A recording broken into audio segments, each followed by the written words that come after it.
Hi, Anil. Hi, Tarannum. Say that again. Hi, Tarannum.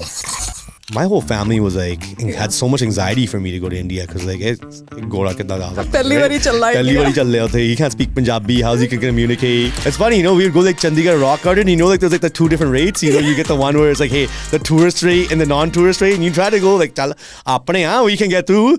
I learned really quick that the music that we make over here doesn't really resonate over there. You got to talk about a bullet in Chandigarh and this. I'm like, okay. I'm like, Different worlds. How does this first happen? How do you end up in Mannat at Shah Rukh Khan's place? It's crazy, right? I spoke to him for 30 seconds, but he made me feel like that importance at that moment. But when did you realize it's not for you? Everybody back home's looking at me like, yo, you're living your best life, man. You're killing it. But they didn't know that I was like staying in like crappy hotels and cockroaches on the floor and stuff like that. I wasn't living the lavish life. Were there moments when you wanted to give up? I don't come from a rich family. My parents made sure I was taken care of and always made sure I had everything I wanted. But what do you feel about when Bollywood takes our songs and they do what they do with it? And then they did the same thing to Legal Weapon, and I'm like, why? Sip, same thing. Why? Do they consult you guys? Like, No. Do you think the music producers get the credit that they deserve? No. Any moment like that where you're just like, is this happening? I think Sidhu at that time, the way he would talk, the way he would act, he wasn't that same person behind the microphone. Is there something in common in each one of them that makes them legends? I used to see these guys work and the way they worked and how hard they worked. Karan Aujla is a great example of that. So we made excuses that we recorded. That was the first song we recorded. Him and Grinder did not like the record. Who's the next Diljit Dosanjh in the industry? You went there, huh? Hi, Anil. Hi, Tarannum. Say that again. Hi, Tarannum. Hi, Tarannum. Wrong. Tarot Wrong. card. Nope. Wrong. There's Tararampam, I've heard. Tarampam. I've heard Tarunam. It's Tarannum. I've heard Tarannum. Nope. What is it? Tarannum. Okay, Tarannum. No. Tarannum. I've known you for all these years and you've never ever wanted to go. You know how many, if I had to like correct everybody around me, it would be so exhausting. Tarannum. So I just became T. Let's just go with T. Welcome, my friend. Hello. How's it going? I'm great. Tarannum. You can say T. All right, T. No, I can't call you T. T's weird now. I know it is weird. I can't call you Intense. It's really weird. Yeah, I know you call me Anil. Yeah. How many people call you Anil? Maybe a handful. Yeah. What's the nickname at home? Anil. And what's there's no nickname. Yeah, Anil is very short actually. Yeah. You know the conventional name is actually Anil. Yeah. But mom obviously wanted to be mom, so she decided to name you Anil. Yeah, Anil. It's Aneil. Yeah. Yeah, every teacher every birthday card, every teacher, unless they saw it written down, all misspelled my name. It usually be Anil or Aniel. Oh. Yeah. Did you correct them? No. Yes. You did? All the time. I love it. Yeah. Did they get it right? Probably not. Well, most of the time. It's actually pretty Gora-ish if you think about it. Yeah. Huh? Well, my sister's name's Shanika, so. Shanika. Oh, I like that. Very different names, है Yeah. So, Intense कित्थों आ गया फिर? Do we give the long story, the short story? I think people have heard the story. Yeah. Yeah. You had a friend? Yeah. Friend told me, used to go and be around like, this is intense, that's intense. I'm like, DJ Intense. This is the perfect name. It's very catchy name. Yes, it's caught on quite well. It's super catchy name. For us, I think you'll always be Anil. Yes. Hana? And you'll be Tarannum. Tika, done. I'll take it. I'll take it. I'm not going to try to correct you. Nikka cha jadon Anil ਢੋਲ ਵਜਾਉਂਦਾ ਹੁੰਦਾ ਸੀ 8 ਸਾਲ ਦਾ. For us, I think that's the vision I have. Not the 8-year-old Anil. I have the 14, 15-year-old Anil. Yeah. Like DJing in parties and super young and super cute. And What now? I'm not cute anymore? What's going on here? You are cute. You are cute. You were always very likable. Always happy. Always enjoying what you did. Yeah. Right? But did that Anil dream of becoming a music producer one day? What were the dreams back then? I didn't really look at like, especially when I was DJing at that time. For Yeah. me, it was just like the day-to-day, just trying to be cool growing up, being a DJ, making remixes, just trying to be cool amongst your peers and other schools. And we just saw the growth from there. That's all it was, right? I was 14, 15 and then going and, you know, the music would go, the remixes become more production based and all of a sudden, you know, I'm like, hey, this is something that can grow and I'm making money from. So yeah. But how did it all start? How does a 14-year-old kid in Surrey decide to start DJing all of a sudden? Like it was just me like looking up to everybody around me. I used to absorb music very easily. Whatever was around me growing up from like, I would say like 4 or 5 years old, going to like reception parties and going to house parties and whatever my guys would be playing, you know, I would go and listen to it and I remember the songs. And then, you know, one cousin was a DJ who's Arvind, my manager now. And then my other cousin and his brother was Amatos, he's Toll. I'm like, well, these are my older cousins. I want to do both what they're doing. The triple A's. Yeah, exactly, triple A. So yeah, I picked up the Toll and started teaching myself Toll. Amatos would teach me a little bit and we'd go play at parties and stuff like that. And then seeing Arvind DJ, I was like, you know, I want to be a DJ too. And they were a big influence in my life, obviously, growing up. And showing me like the ropes when it came to music. But I was the one who just went full on with it. Yeah, you did. Yeah. You used to pretend to be a DJ with your sister. Yeah, when I was younger, I used to be that. So yeah, you know, you used to play games, you know, when you were a kid. Yeah. We'd play, wedding? I'd put 2 tape decks beside each other, had a little keyboard. I'd pretend I was a DJ, you know what I mean? And yeah, it was always kind of in the blood and in the system, you know? Yeah, that's manifestation. Manifestation, definitely. So, you know, from there at a young age and going to being 12 years old, 13 years old and DJing at banquet hall parties, doing weddings and birthdays and, you know, it was just the growth. And then going from there and actually like going and performing at shows and started actually showcasing what else, you know, my capabilities and my skills as a DJ and my, you know, my catalog that I had.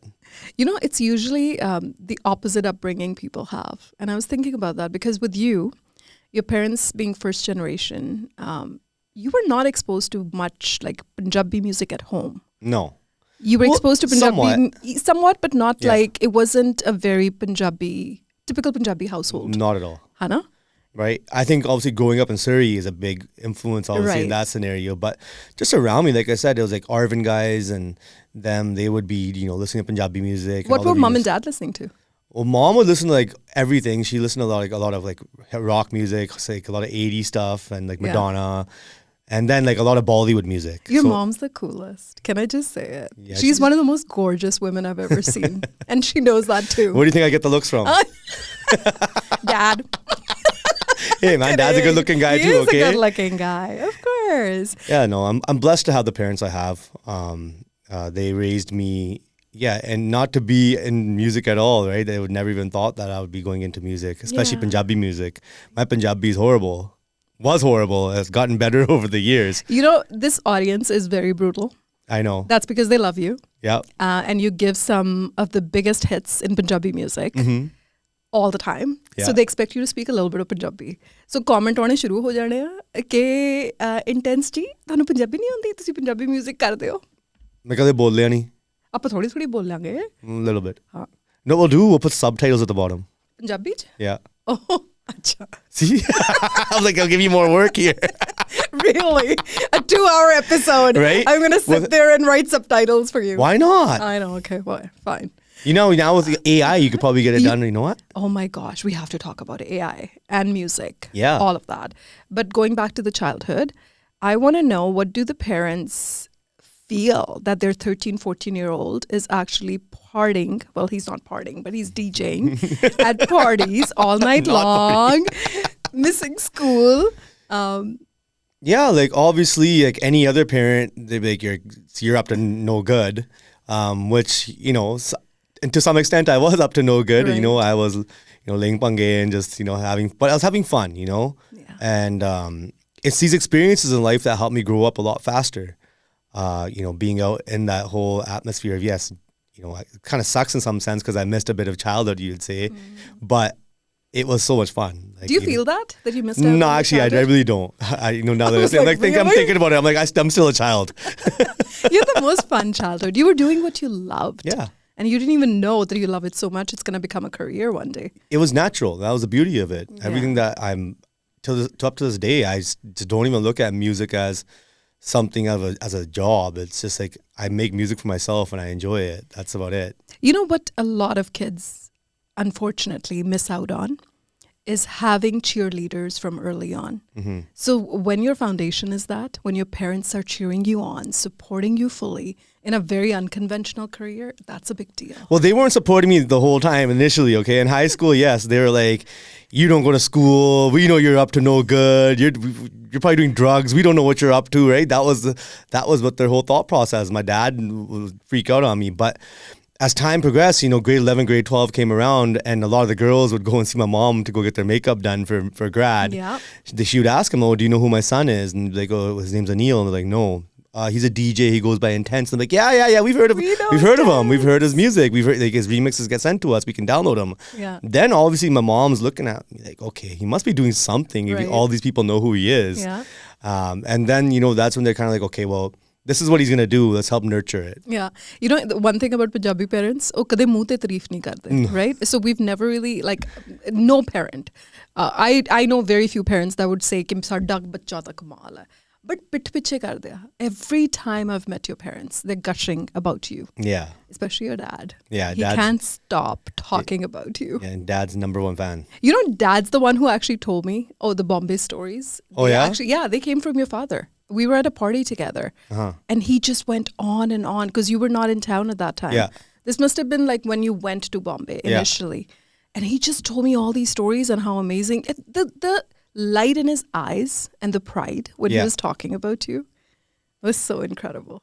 Yeah, and it's coming from a guy who has zero knowledge about anything about Punjabi music or even Bollywood music or nothing. So even when he's always asking me about songs with my dad, I'm like, you don't know anything about this whole industry, right? I used to find it funny, right? Because he's Mr. AC/DC, Def Leppard, that's what he grew up on, and that's the music that he always listened to around us. And you go to parties, and my dad's famous for his Thunderstruck dance. So look at that! Yeah, I've never seen him that. I don't know, not so much now, but back in the day, you'd see him on the dance floor. Thunderstruck comes on, and he's breaking it down. What have you taken from each one of them, your parents?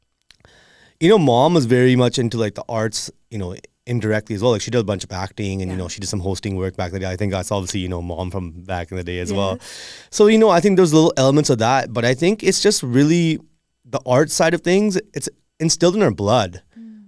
From my dad's side of the family, my great grandfather, his brother was a poet, and there was my dada's brothers were poets, and then my chache, they do music and they do kirtan and stuff like that. Yeah. But there's all these little elements, and I have all my cousins are very musically inclined. Nobody just really pursued it. I got some who play the guitar, some play drums, some play keys, tabla, tolki, whatever it be, harmonium. Everybody played something. They always had some musical influence. Right. And then and there's the same thing from mom's side. It's my mama was a DJ, my other mama can sing and play tabla. And same thing, kirtan side of things, And there's just so many influences and so much art that's in the family. It's just nobody really took it as something that you can go and pursue further. Right. What was it like growing up in the 90s in Surrey? I came in 97. Yeah. And Chandigarh, we've spoken about this. Chandigarh was very much like, we only listening to English music. Yeah. We only speak in Hindi in the 90s. Yeah. That's what it was like. Because we're cool. We have no idea what the English music is saying, what the lyrics are, but we are pretending to be somebody we are not. Yeah. Denial. There was a bit of an identity crisis that the kids were going through at that time. What was 90s in Surrey like at that time? I was a kid, growing up at that time. I think the 90s and early 2000s were the best years of my life, to be honest with you, when it came to just, what society was and what the kind of music that we grew up to. I grew up in Surrey, and what we listened to was hip hop. You know what I mean? A lot of gangster rap and a lot of the West Coast stuff in Surrey. And it's all influenced by the culture around. Obviously, there's a lot of, bad stuff happening around it too, but it just all kind of went hand in hand with everything, right? Whether it be the music and the culture. It was, I don't know, it was a cool time. We were before the internet, right? Yeah. So, and then the internet came in, and we were just kind of trying to navigate that all, right? And we were utilizing that in the best way that we could. that's when, we really got into the music properly, because you could easily access and download anything you want at that time, right? With Napster and Kazaa, whatever it was LimeWire. This is what our era was, and then you had stuff like MSN Messenger and file sharing would come, and you'd be able to share amongst people your music or send your favorite song. Where back in the day, you'd go to the store and you had to buy a CD. Yes. And that's something I really miss to this day now, because, back in the day, you go buy a CD and it have 13 songs on there, and you'd have to listen to all 13 songs. Exactly. And you'd listen to track 1 and track 2, and you might not like track 2 the first time. You might not like it the second time. You might not like it the third time. But eventually you'll be like, hey, you know what? This isn't that bad. Yeah. And we don't have that no more. We were missing that element when it comes to music. I know I just completely went on a different track. No, I love it. Right? But these are the little things that I remember growing up, you know what I mean? And how I'd go and embrace music. I love it. HMV, Blockbuster, Kamal's Video Palace, Ravi Video. Ravi Video. I remember when any Punjabi CD was coming out, a new album was coming out, there used to be lineups at Ravi Video and Kamal's Video. Oh, those were the days. Those were the best days. I remember, and I'd go there, walk into Ravi Video with my mom, and I'd be like, I want to buy this CD. And they're like, no, you can't listen to this one. You're not allowed to look at these guys, because they obviously knew everybody personally. Or H&R Video, I remember when we bought the first DJ HMD CD. And I remember there was a bud leaf on there, like a pot leaf. And everybody's like, oh my God, this is it. That was like... But when we heard that music... It was like, oh my God, that's what really pushed me into the whole scene. Because I'm like, yo, this is I listen to this rap music, I listen to this Punjabi music, and now I'm hearing it together. Like this, it blew our minds. What was the first Punjabi song that had that impact on you? Where you were just like, oh my goodness, this is crazy. I want to do this. Wow, that's a crazy question. My exposure to, I think, Punjabi music was Tuk Tuk Tuk Tuk Tutiyan. That was a big one for me. Yeah. That was the first song that I remember is core memory at my mama's wedding, because it played over and over and over again. I must have been 9 or 10. That's the first time I heard it. For me, there's just so many songs I remember growing up as a kid. Johnny Z Honta Mein Nachana, right? I remember going to his concert. I was probably 3 years old. You went to Johnny Z's concert? We went to John. Mom guys took us to the concert. Oh my gosh. Right? Yeah. Those were the days when they used to do those big Punjabi shows as well, like Charanjit Ahuja nights. Yeah. All the singers used to come, and it was a big deal. Yeah. And that's funny, right? We saw, I think we saw Safris at some place. But I was so young, I don't remember exactly who, what, where, when, why. Yeah. But I remember having these little memories and stuff like that. And those were the days when there used to be the ethnic shows. Yeah, all the Punjabi that's shows what it was. The ethnic shows on Saturdays, or Sundays. Yeah, or Vision TV they on the yeah. Ik to baad ek. You just all you're doing is I used to record them. Yeah, VHS they just record karke ohi gaane vari dekhi jane. I know. I think I ruined a lot of home movies like that. When it comes to music, what was the first thing you bought that felt like this is mine and this is going to help me live my dream and what I'm passionate about? Yeah, when I got my first computer, that's when I was like, okay, now I can start making these. Because I used to go to my cousin's house or go to mama's house, and then I'd download the software on their computer. Whoever's house I'd go to, I'm like, hey, I need your computer. And I knew what software I'd download, and I would download on everybody's computer. And so when I went there, I was able to do what I wanted to do. And then, when I eventually got my first computer, I was like, okay. How old were you? 12. 12 years old. Yeah. Nice. That's a big deal. Yeah. So I was like, okay, we have the internet. I can download my music. I can go and now I can start remixing the stuff I want to remix. Were you a cool kid in school who actually, gave people all the latest music and CDs and all that stuff? How there were those kids where you just what should I listen to? I remember having friends who were so musically inclined. Yeah. And they ended up doing really great things in the music industry. And we were always like, okay, what should we listen to? What's in right now? So I would say in school, the first couple of years, grade 8, grade 9 at PM, they weren't exactly the greatest years of my life, I would say. People would say, oh, what do you think? You're some big DJ, you're going to do something. But what would happen is I would take those remixes, and because of MSN Messenger and file sharing, I'd go in and they would get to other schools and other cities like Burnaby, Vancouver, and JO or McNair, all these schools, and all the students from there would be like, yo, you guys heard of this DJ Intense guy? Yo, he's got some pretty fire remixes. And then the people at school would be like, oh, You think you're cool? oh, so you're no. Then they were actually like, okay, you are pretty much got something going on here. Oh, nice. So yeah, like school wasn't always the easiest, but then I made really good friends. I still have the same friends from high school now that I do have now. That says a lot about a person. Yeah. I feel. If you can carry friendships over decades, Yeah. it says a lot about a person. Yeah, some people have come and gone, but like Yeah. my core friend group is still the same friend group from high school. Did you enjoy studying? No. I was never a stupid person. I know that. I was smart, but I just didn't go to school. It wasn't for me, I guess.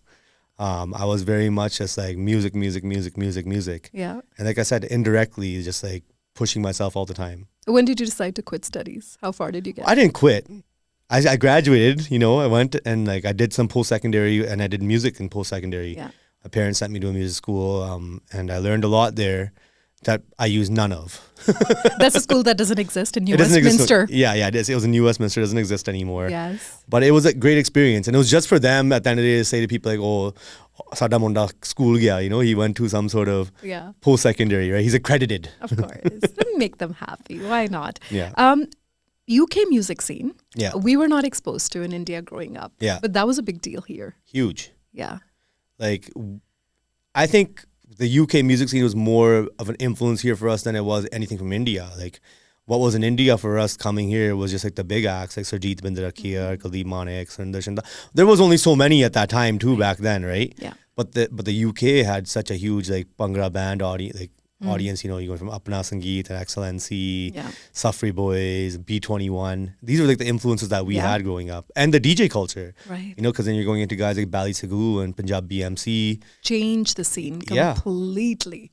Yeah. And that's kind of what made it easy for guys like myself to kind of go and navigate their way into this music scene because you're able to tie the DJ culture into the music, Yeah. right? Like, okay, let's go make a track, and then you go and promote it by going and spinning it at the clubs or shows or wherever you're at. Yeah. When Lornia Pendia comes out in 2012, did you guys ever imagine it to be what it became? No, not even close. Which is I've told this story a million times, like I've told it but a for million. those that haven't heard the story, I think I would love to. Yeah, it's just, just me, Arvind, his brother, and Jupe, the singer, were coming back from Seattle.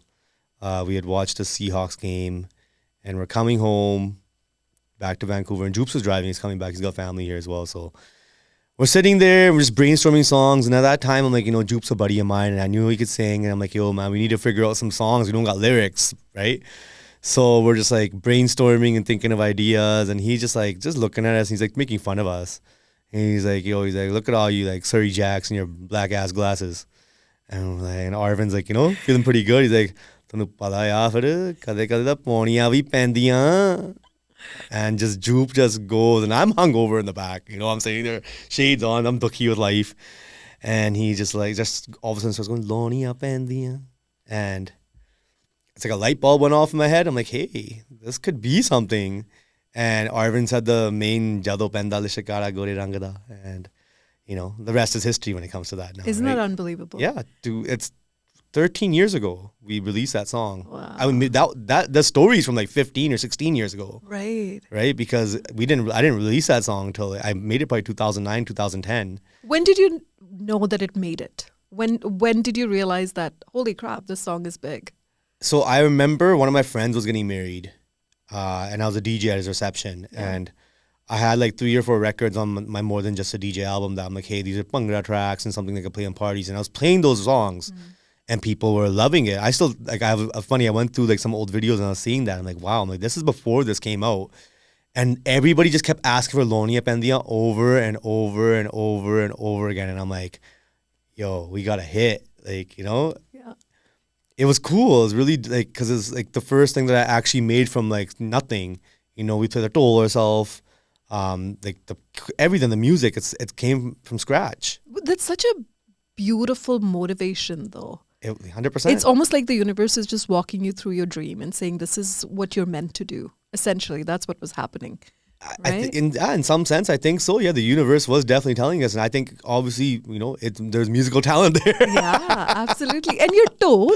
Yeah. People don't realize that, having that foundation. Well, it was to be me and a guy named Randy J. Randy J was another producer. I remember Randy J. Yeah, he's from Toronto. Randy yes, J. Yes. So we used to do a lot of work together, and we were trying to figure out how to record the toll, and then he kind of figured it out. We both kind of figured it out. I knew how to mix it all together. Yeah. He's like, this is how we gotta mic it, and then we recorded, and we finally got the sound. I'm like, this is a pretty dope sound we got here with the toll that we recorded. Yeah. And that became a staple for my sound. Unbelievable. Now I don't put toll in any of my songs.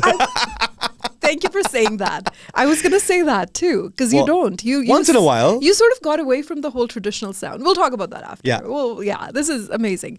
So when does DJ Intense decide that he wants to be a music producer and not a DJ anymore? It got to a point when I was like, I'm going to go off to Bombay now, or I'm going to go off to India. So this is after Lornia Pendia. After Lornia Pendia. Super hit song. So Lornia Pendia came, and then at that time I was, there was another individual here I used to work with. His name was Teflon Don. He's a rapper. He's passed away now, but he was a rapper. Worked with a lot of big acts in California, and he's from Surrey as well, and he was really wanted to do some stuff in the music industry, and he was really good at navigating and connecting to people. He know how to do that very well. And at that time he was working with Honey Singh in India, and he's like, I'm doing this. He's about to do an album with Honey Singh. He's like, instead of doing this album, let's take all these artists that we have from Vancouver and all these people that I know, and let's create a label and let's build something with all the connects that I've made now in India. Let's go to India and go try to promote this music. So I'm like, all right, let's go. And this will be the second time I go to India. The first time I went was 2010. I went with Arvind and Amatos, and that was more like a personal trip. Yeah, that was the first time I went. Yeah. I was like, nobody. We don't have any family really that lives in India anymore. Arvind guys have a house there, so we went and stayed there. What was that like? Culture shock? I loved it. Did you? Yeah, it was like because I used to watch some movies and stuff like that. So I was like, okay, this is the kind of vibe and the feeling I'm getting, right? But when I got there, my whole family was had so much anxiety for me to go to India, because Pehli wari chal raha hai. He can't speak Punjabi. How's he can communicate? It's funny, we would go Chandigarh rock garden. There's the two different rates. You get the one where it's hey, the tourist rate and the non-tourist rate, and you try to go we can get through. They look at me like, no, this guy gets a tourist rate, right? Okay, I'm born and raised in India, and I was paying tourist rates in 2019 at all these places. Wow. And it felt bittersweet. It really did. Well, you are a tourist now. I just couldn't believe it. You're a tourist now. But I'm born and raised there. In my own city, I'm paying tourist rate. You know how much that hurts? Oh, anyway. So culture shock completely. Yeah, but it was awesome. I went to a studio there. I went and did some recording, which is really cool. That first time. And then, 2012, end of 2012, we go and we take off to India. And there's like Bombay. First, no, we landed in Delhi. Oh, okay. I was in Delhi, Gurgaon. Okay. We were doing some work with a bunch of artists there. I guess that's where Honey's from. So he's from there. Yeah.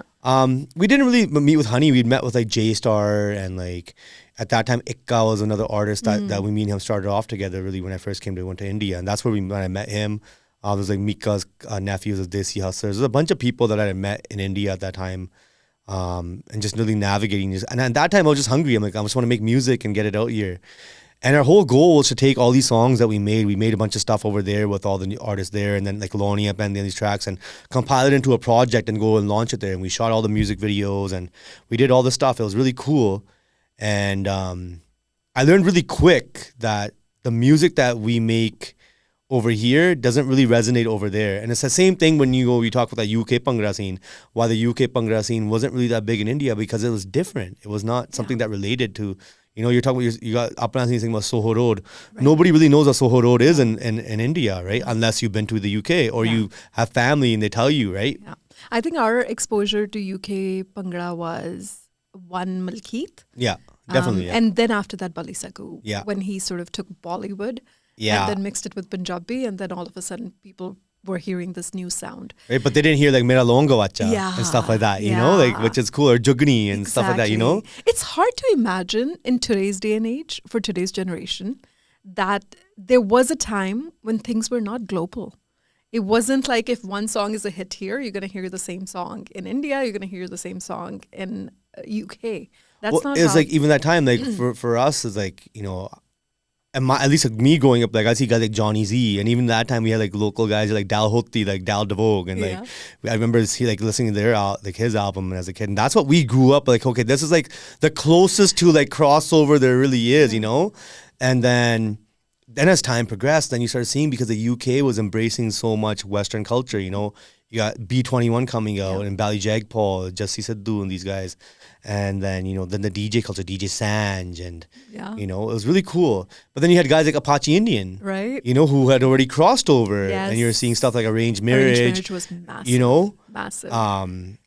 Boom Shakalak, and like, you know, I think these songs, but you saw them on like Much Music and like MTV, and we're like, so Channel V, MTV were just coming into India. Cable boom had just happened. And all of a sudden we had access to, because we used to watch like Chitrahar, which was like 5 Bollywood songs that you would listen to once a week. Right? And you look forward to that. And then all of a sudden Channel V comes in the 90s and you're like, what the heck is this? And that's when I think things started to become global. Yeah, even for Punjabi. Yeah, it was amazing. Definitely, that's when it really started getting, like that. Then that culture started getting showcased, right? But then, you know, to the Western world, they still don't know the difference between Punjabi, Hindi, or whatever. You know, the frustrating part at that time was for us as viewers that you would have like Hansraj Hanses, Gurdas Mans singing the traditional lyrics and traditional Punjabi songs, but it would be picturized in a very Bollywood way. Where the song's picturization or the video had nothing to do with what they were saying. And that was the music videos back in the day, right? You wouldn't have the singer as an actor. The actor would be somebody else different. They go and shot in Delhi or Bombay, and then you'd have the singer in the Pind singing, you know? Or even in the Bombay studios. But the guys who are directing it can't speak a word of Punjabi. No. Right? They have no idea what this lyric means. They're talking about parande and suit, and all of a sudden these girls dancing in the club. It did not make any sense. So I think that was a bit of a like frustrating part for us. It was always, and I think that was what we had the issue with music up to now, was like production value and stuff like that, and being relatable.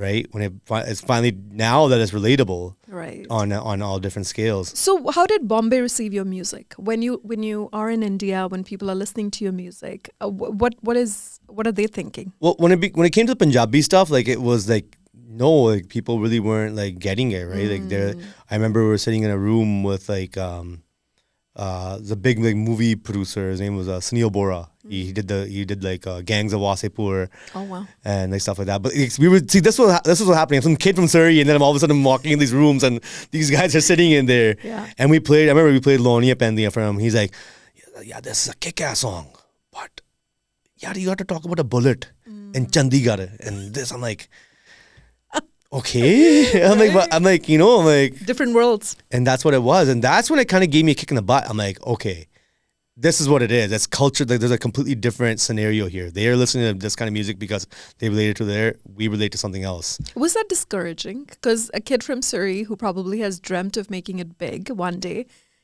in Bollywood or in Punjab in India, how does that feel initially when you're just starting out, when somebody says, this is not going to work? Well, it was, he never said it didn't work. It wasn't going to work. He said, this is what you should be doing, right? At that point, we're still about to release the track again. We were sort of re-release it in India. But, you know, at that time, I was just taking everything in. Like, I was just like, I was more like just absorbing everything because I'm in a new environment. This is not my comfort zone. Right. And it was just experiences, you know, like being in a room with somebody like that. I'd never been in a room with a big movie producer like that. So it was really cool having those experiences. Yeah. And just being able to navigate around India, you know, seeing different shows and different people, you know, then finally going to Bombay. What shocked you the most about the music industry there? I think for me, it was just like you said, like, you know, we were living in Chandigarh and there was like this like disconnect. Like we wanted to be cool. We didn't understand the lyrics and stuff like that. Yeah. You saw that everywhere. You still see that everywhere there, right? To a certain extent. But now because of the internet, you can see everything. You can absorb other stuff. But it was like everybody wanted to be cool, but they didn't know what cool was. Yeah. And so when I came in there, I'm this kid from, you know, the West who was making Punjabi music, and then I get thrown into Bollywood, and they're like, okay, like I'm making and what they think is cool, and I'm thinking is pretty cool too because I'm the one who's making it. Right. But it was like a really, really watered down version of what I was really doing. Right. Which actually, if somebody ties your creativity, it's hard to do anything for a creative person. Yeah. Right. Because you're having to go on a level of a person who doesn't really understand what your thought process is. Yeah. Right. You know, I worked with so many different Bollywood, did so many movies, I worked with so many artists before I did anything Punjab, which is crazy, right? Like nobody would even realize that. It's usually the other way around. Yeah, like I was in Surrey making songs locally with local artists, and then all of a sudden I'm in Bombay making Bollywood music for movies, and like Sunny Leone and like Mika, and you know, like it was a cool experience. But I was like, yeah, it was just kind of threw me right off. Is it true even the term music producer for them was unheard of? No, they was called programmer. I'm like, what the heck's a programmer? I'm like, I literally sat here and played everything, and then this guy went in and said, I'm going to sing it like this, and you're the music director? I'm like, that doesn't make sense. Right. And that turned me off. That was like one of my biggest turnoffs. I was like, I'm the one who did everything here. Yeah.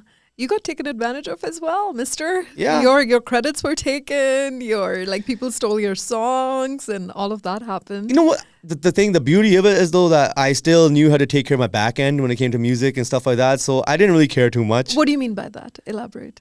Just like, you know, publishing and stuff like that. So like, how important is that for somebody? Very, very important. You know, there's so much. I look at these artists and writers from the 90s and stuff like that.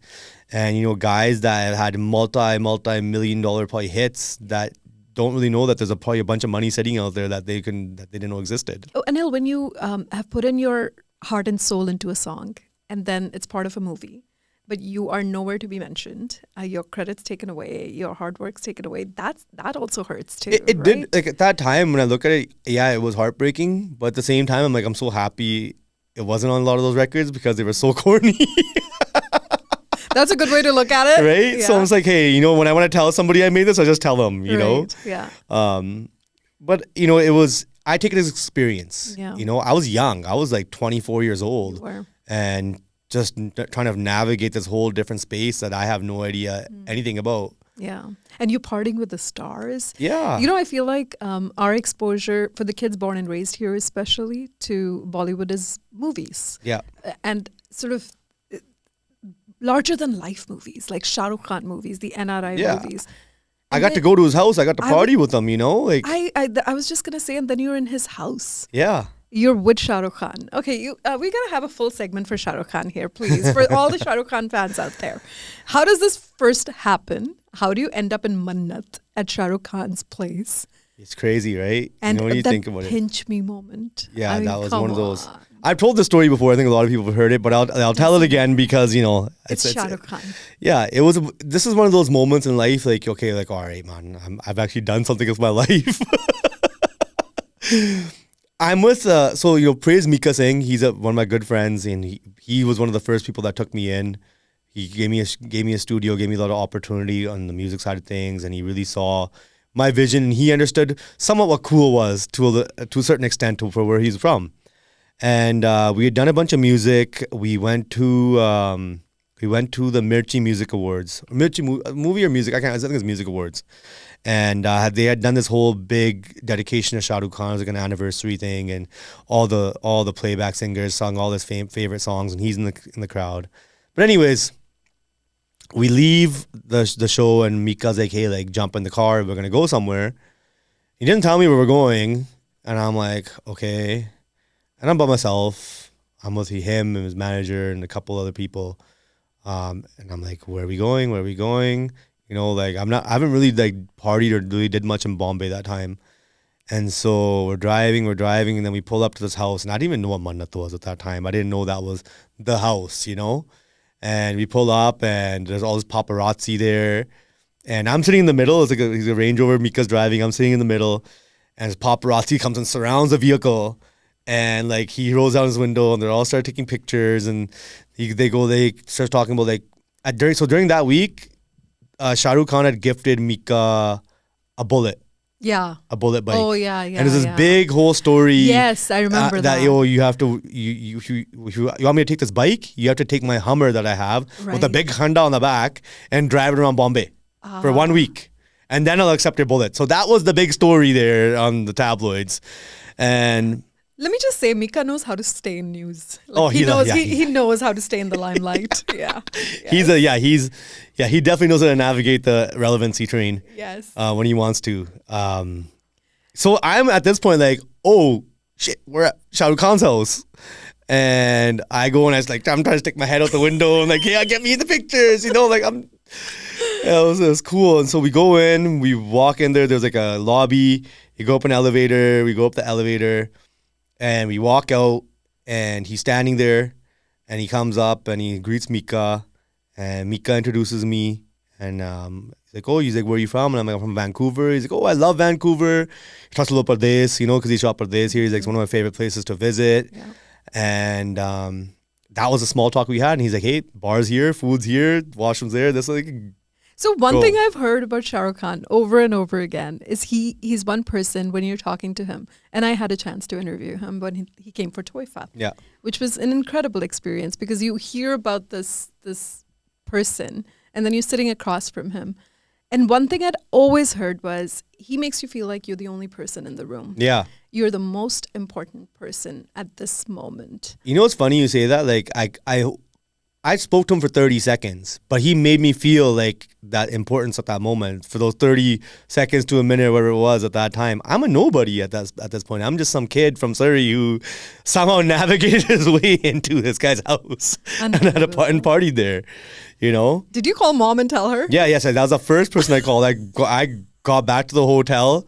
And I called my mom right away. I'm like, you're not going to believe where I went right now. Those kind of parties, you're not taking pictures. You're not pulling your phone out. It's one of those things, right?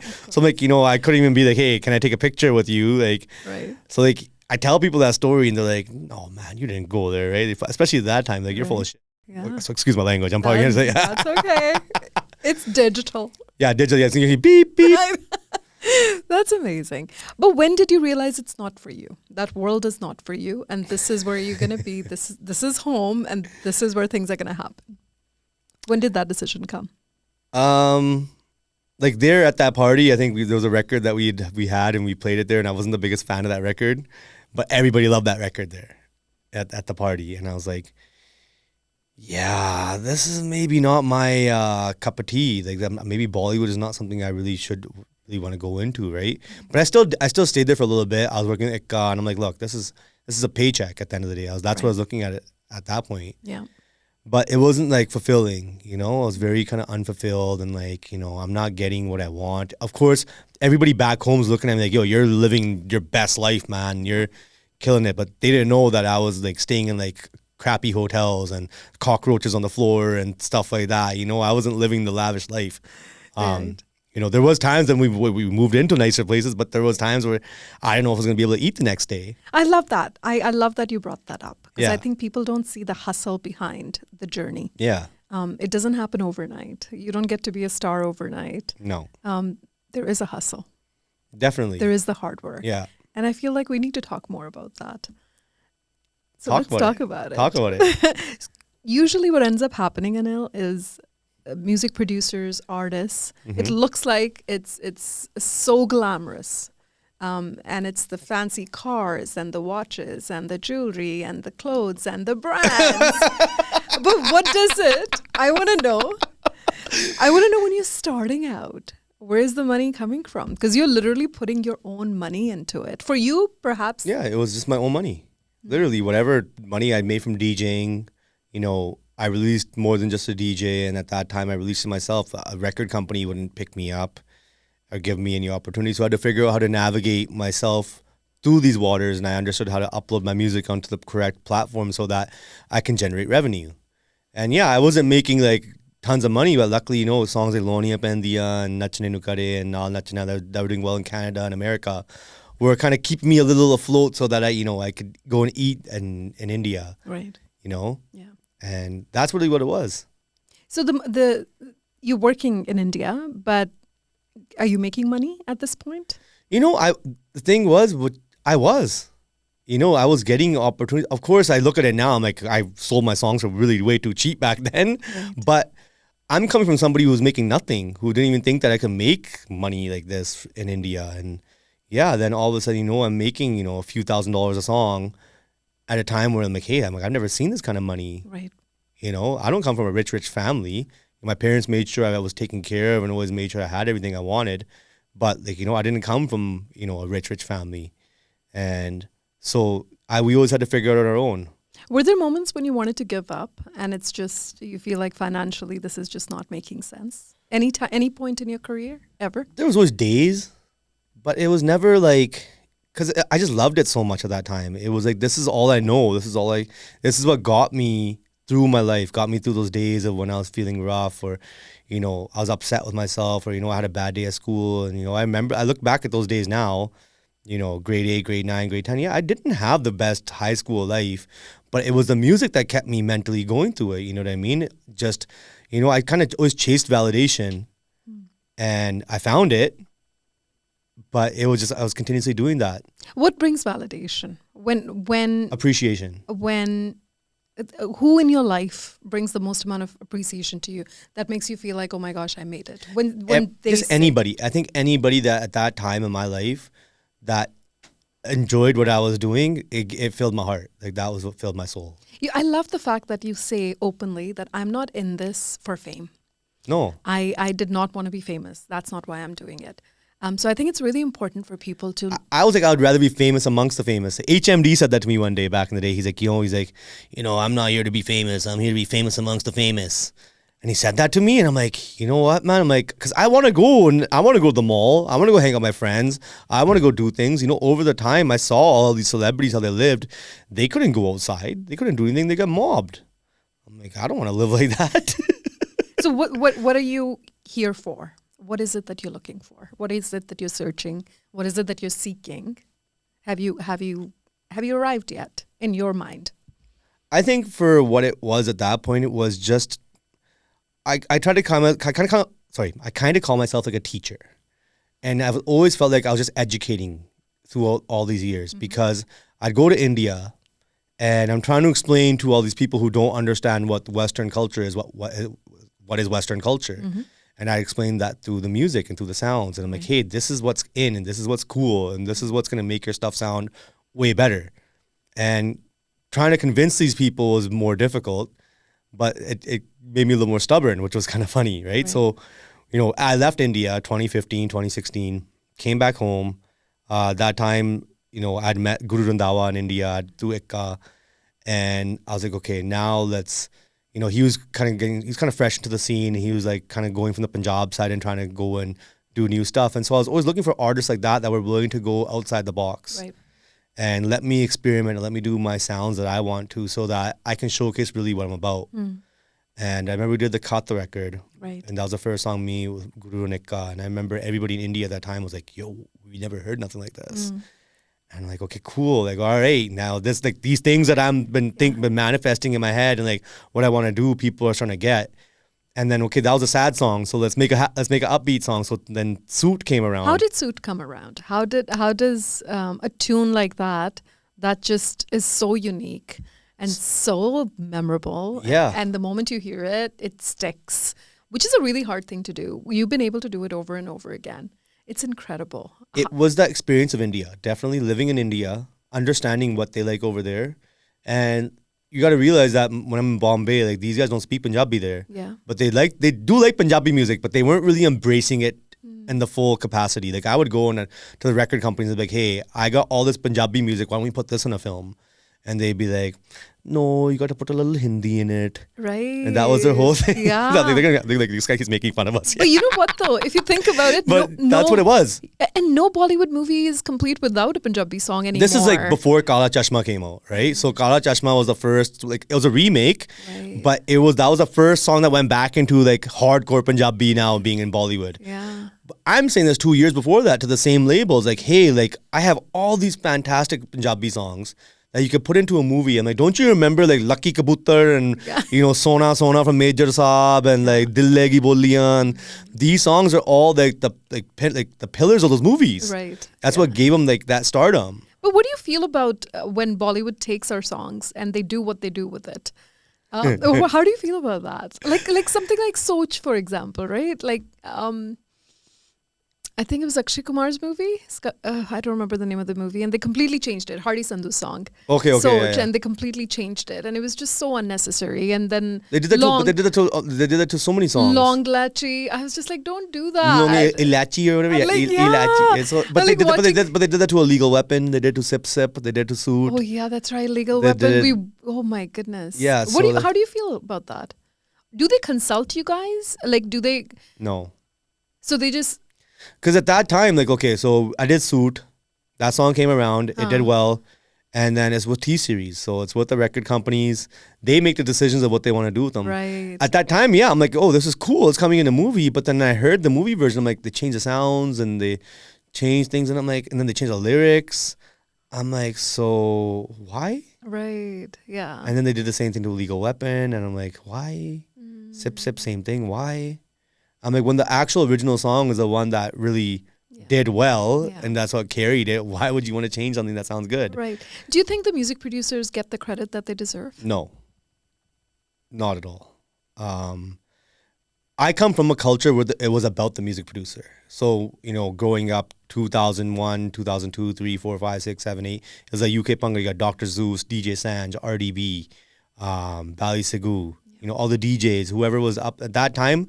Producer culture was what it's about. So I grew up in the producer culture world, and then when I started making music, it wasn't so much producer culture anymore. It started becoming artist culture again, where people are looking at the singers. At that time, Miss Pooja she had come up, and then it was a duet culture, and then the Diljits and the Dilpreet Dhillons and who were Amrit Maan and all these different artists, they started coming up, and different. Diljit's been around for so long, right? But he went through that whole scenario too, where he went through producer culture and stuff like that too.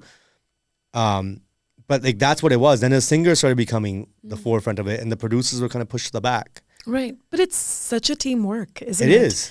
I think that's the frustration most of the songwriters even feel as well. For songwriters, for sure. In my career, the one thing I realized is that most of the artists I worked with wrote their own songs. So we really weren't ever dealing with too many songwriters at that time, right? Oh, that's right. Yeah. Jasmine wrote her own music. Gary Sandhu wrote his own music. Sidhu wrote his own stuff. Karan wrote his own stuff. Right. Diljit didn't write his own stuff. That was the one guy who didn't. But like he always had something with them. Whether it be Happy Raikoti or Rajan Jodh. Always. Right? So, Suit happens. Yep. Life obviously changes. Yeah. How did it change? How did the phone start ringing? How did people start perceiving you? So for a long time, like nobody still knew who I really was, like in the Punjab side of the world, because like I made this track and then, it does really well. And then I go back to India. Okay. So Jasmine was living there. And me and her had done a bunch of music. And then what year is this? This is 2000... like end of 2016, beginning 2017, right? So Suit comes out summertime 2016. And then I'm doing stuff with Jasmine. She's moved back to India. And so I'm like, okay, maybe now the song's done well, let's go back. And let's go explore the world there again. So I get to India. I'm, seeing the song do really, really well. I'm seeing it on TV, radio. Playing everywhere. And now I'm starting to put this name to face kind of a thing. Song gets nominated at the PTC Awards for 4 awards. I go to the show. Guru's not there. I go collect the award. And now everybody's like, oh, so this is the guy that made the song. All these other guys were like, they thought it was a Gora guy the whole time. They thought, who's this white guy who produced this? Because they, like I said, that whole sound changed. That trajectory changed. Yeah. They weren't hearing people produce music like that. And so they're like, this guy's got to be a Gora guy. You know what I mean? True. Yeah. So then when I came out and I said my thing, I said my speech in English too, which was hilarious. That didn't help. It didn't do nothing. They didn't even know what I said, right? That's the best part. But it was a funny moment for me. It was a happy moment, Right. But then that's what it was, name to face kind of a thing. So then all the artists started realizing, oh, this is the guy. And when I was there, I started meeting everybody at the award shows. I met Parmesh Verma and Amrit Maan and all these people at that time. Met Gary, and then my name was everywhere. Then I'm hanging out in all the rooms with all these guys and become friends with everybody. What is that like, getting the attention all of a sudden of all these artists that perhaps you wanted to work with 5 years ago that would probably not give you time of the day? All of a sudden, those same artists want your attention and want to work with you. Now, like I look back at it now, like I never really like cared that much, and in some sense, like I was really cool. But I was just still in the sense of like, I'm still educating, because every time I'd work with an artist, I'd produce something and they'd be like, what is this? And they didn't really get it, and I'd have to like argue with them. So I didn't really ever have like, I always had fun and had enjoyable times, but a lot of it was a lot of argument amongst me and the artist, because I was a very stubborn person. So when people are coming up to you and saying Suit is a hit, all these artists, and they're like, we want another Suit. Well, it happened. That's all everybody would say to me. Can you make us Tenu Suit Karta again? I'm like, no, I can't make it again. Right? There was obviously similar like tracks when it came to the way the structure was, but I couldn't remake that sound again. Do you think that's a setback? People around you, do they tell you that? How people have to be sort of being in this business, there's a certain amount of schmoozing that you have to do when it comes to artists. And when you don't have that art of schmoozing and sort of working with people in a very collaborative way, that can sort of, you'll be on a backseat. Well, here's the thing, like, I'm not trying to come across as like arrogant or anything like this, but it used to be the thing is like they didn't know really what they wanted until they heard it, and that was one of the major things. I knew what the sound was. They didn't know what the sound was. I had to show them what the sound is every time. Right. And then I'd show it to them, then they see the results, and they're like, okay. And so then then you build that console. When stuff like that would happen, like when the success happens, then of course, then the comfort's there, I remember, I'll give you an example. Amrit Aman, Trending Nakra, he does this record, and I remember none of the record labels will pick it up because like Amrit Aman does Desi Da Drum, and he does, he does Bande Aande Gaane, like just more Daku type Gaane. Yeah. And this is a love song. Right. I'm like, yo, like this song's so good. Like, yeah. And I remember saying to my bro, I'm like, don't worry about anything. Don't worry about money. Don't worry about nothing. I'm like, you make your own channel, YouTube channel, and put this on there and release it. And let's just see what happens. And so he did it. Because he believed in the record too. Like it was really, really like degrading mentally. Like when you're going to a label and they're telling you no, like, and they were like, or even the amount of money they were offering at those times. Nobody believes you. Right? They didn't believe in it. Yeah. And then, well, guess what? That song started off his own YouTube channel. And all of a sudden now he has a successful YouTube channel off of one record. Isn't that interesting? That's such a pattern in the entertainment industry though. Nobody wants to do different. But the moment somebody does different, everybody wants to do that. Exactly. So it's so hard to stay ahead of the curve though. Well, but I did it every time. How did you do that? How difficult is it? I was stubborn. I still, I get a lot of arguments with a lot of artists, and I was stern, luckily, right? I didn't really succumb. I think that was one of the things that, as a personality trait for me, I was like, I really stood my ground on a lot of the stuff that I believed in.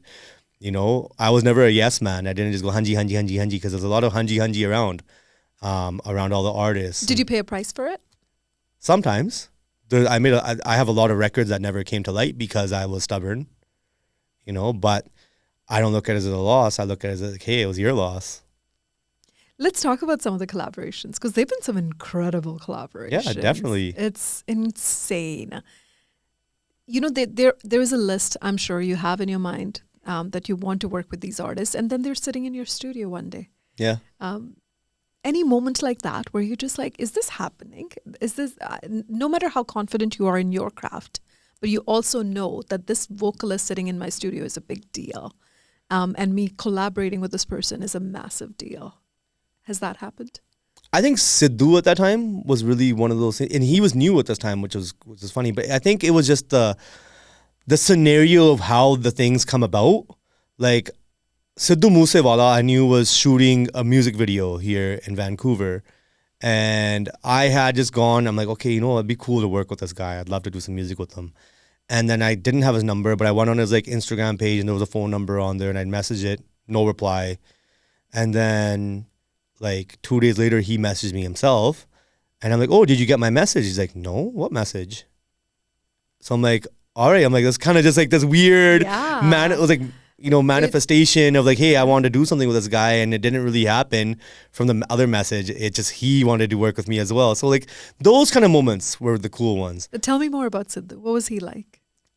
Oh, like those times, like he was just like a simple kid, he just trying to navigate life, being a new person here from India and Canada, just, and with an amazing talent, like writing and the way he used to write, the way he used to express himself.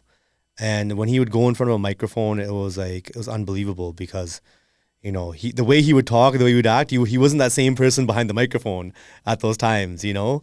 He was very soft-spoken and liked to joke around, have a good time, just enjoyed life, the simple things. Are you able to tell when you meet these artists how massive they're going to be? Is there something in common in each one of them that makes them legends?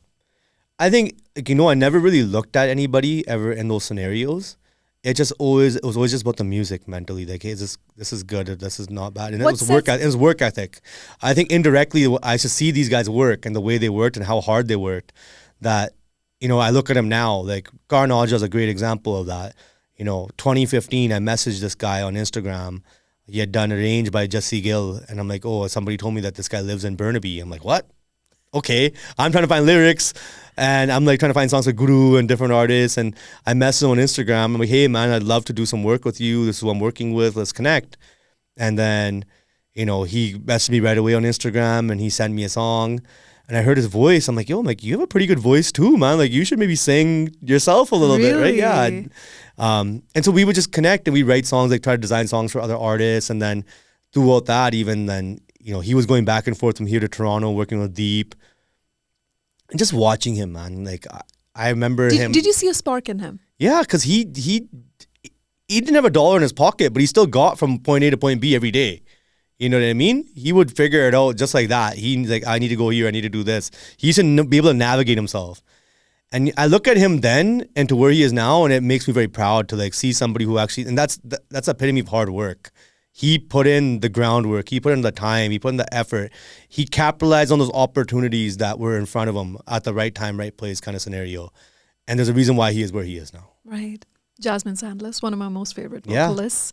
I feel like, especially when it comes to females, I wish Punjabi music had more female voices. It's changing. Yeah. But I know the struggle of finding female voices in North America for music producers. Definitely. We've talked about it several times. Yeah. It's hard. It's challenging because not everybody's supportive of this career, and it's like, tricky. Jasmine, like, it wasn't even about her being a female or being a male. It was more just her talent, her voice was so different. How did that happen, the collaboration? So it's funny, when I was in India in 2012, 13, at that time, we had released our album called IMM, the album under Universal Music, which is all the Lornia, Pendia, and the Ikka stuff.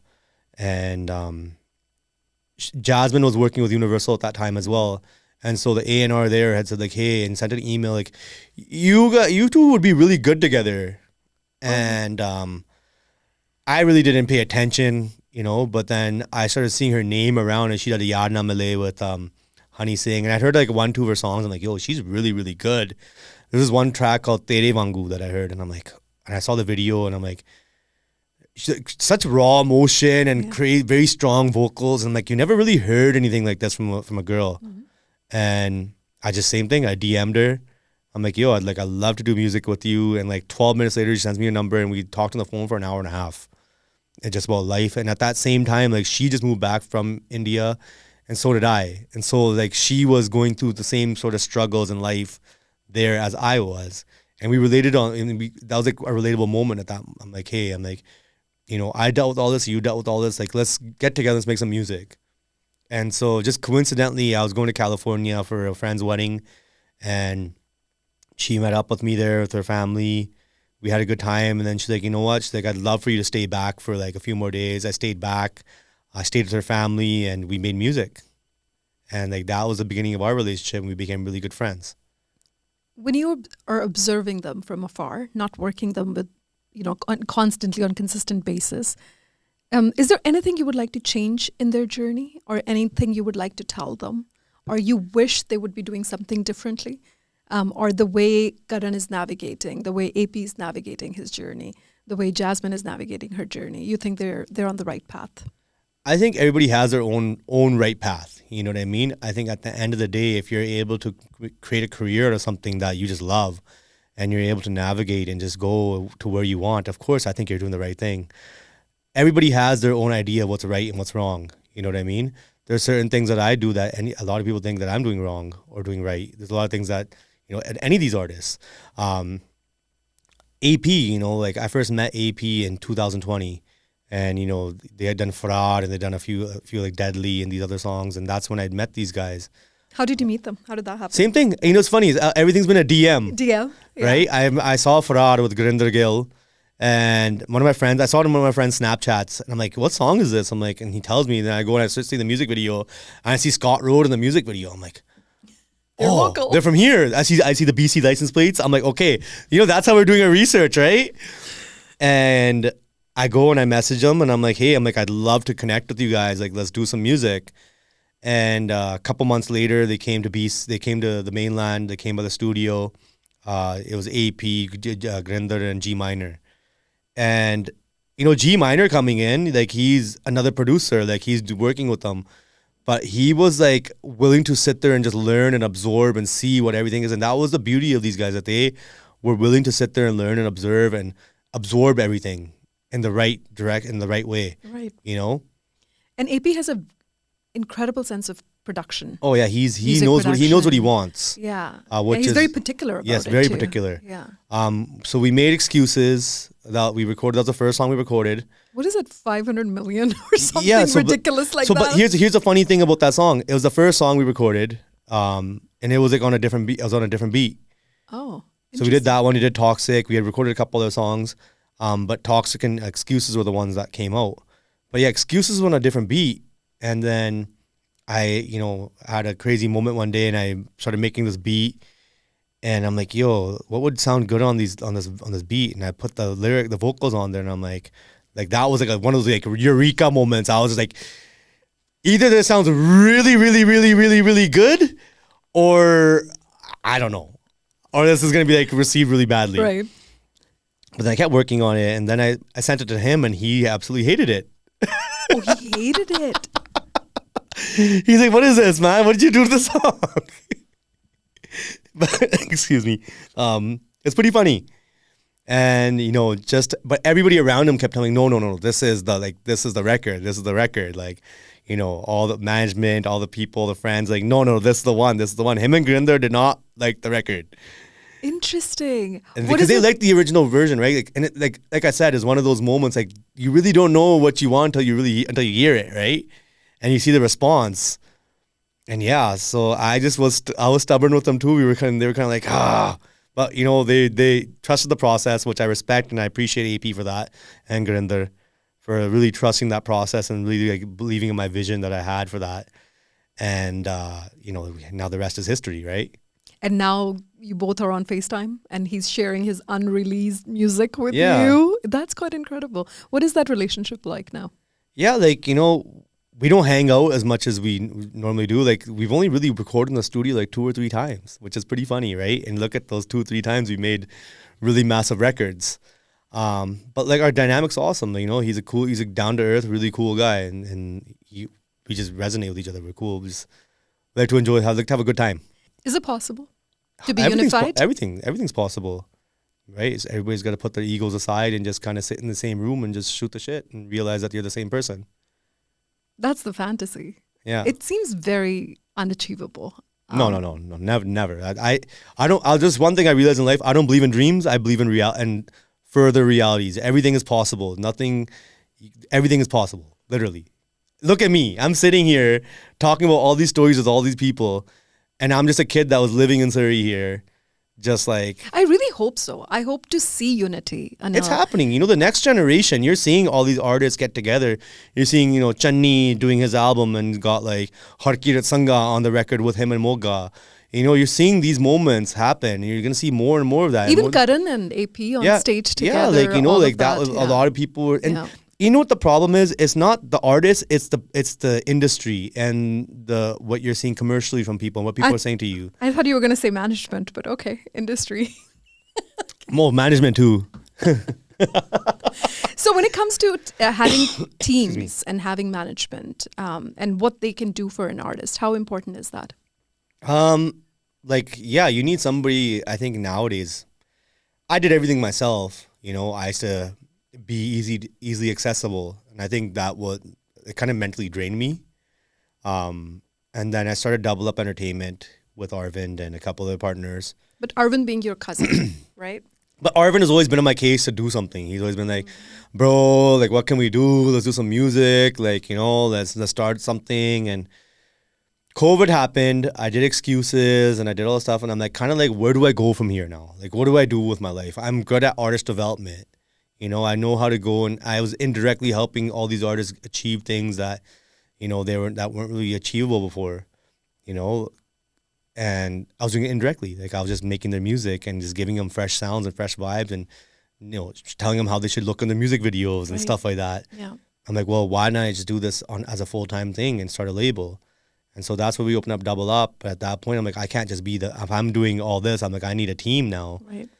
And Arvin came on, and now he looks after everything. Amazing. It's nice to see Punjabi music become so global. I think in the last few years, the shift has been overwhelming. There's been a sense of pride.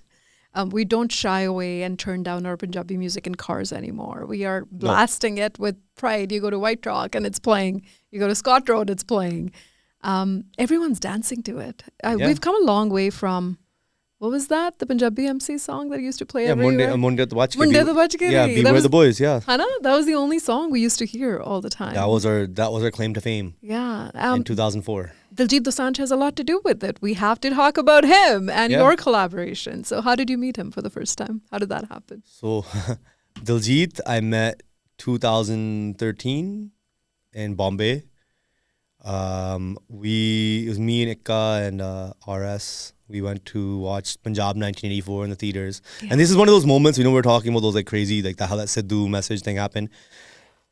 My understanding of Diljit before this is like, you know, just from the music, I wasn't like, I thought he was a good artist. I've seen him in shows, and, you know, I've seen him in shows where I remember at the end of the show, he'd be performing and everybody left. Yeah. You know, like I remember those moments of like seeing stuff like that growing up. But he's a really fantastic artist, you know, Pagga Moch Miya Wale and like, you know, Kawadiyan and these records as a DJ, so remix these songs.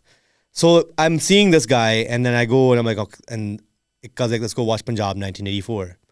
I go and I watch that movie, and it was that moment when I watched that movie and I saw him in that movie. I'm like, bro, like you made me completely forget about everything else you've ever done in your life. Yeah.